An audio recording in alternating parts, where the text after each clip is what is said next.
এই যেটা এইটা হচ্ছে বাঁশের গাজা, এইটা খানিক ছোট আর ভিতরের আছে, ভিতরে বড় বড় আছে, ওইলে তুলমু, তুলিয়ে তারপরে তোমাকে দেখা দিচ্ছি। এই যে এইটা বাঁশের গাজা, এটা ছেঁকা খাওয়া যে এত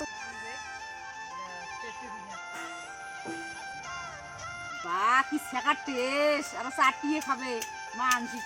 hello guys, welcome back to my channel. সবাই কেমন আছেন? আশা করি তো সবাই ভালো আছেন। আজকে তোমার একটা স্পেশাল জিনিস দেখাই, বাঁশের গাজা। কেমন করে বাঁশের গাজা খাই, কেমন করে তুলি তোমাকে দেখান, চলো আইসো।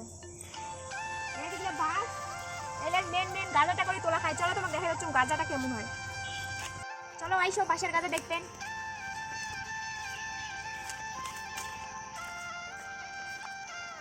এই দিকটা দেখো, এই দিকটা দেখছেন কেমন?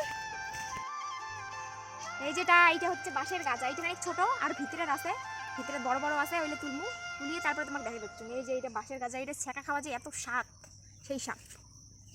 এই যে ফাইনালি বাঁশের গাজা খুঁজতে খুঁজতে খুঁজতে খুঁজতে পাইলুম এইটা ডমু পড়া বাঁশের গাজা। এইটা খাওয়া যে এত স্বাদ হবে শিরল দিয়ে, যে এই দেখো দিদি কি খবর হচ্ছে দিয়ে নেসুন দিয়ে আদা দিয়ে মরুচ গাছে 20 টাকার, নেসুন হয়েছে 15 টাকার। এ কি ছেঁকার টেস্ট, আর চাটিয়ে খাবে মানসিক পর্যন্ত।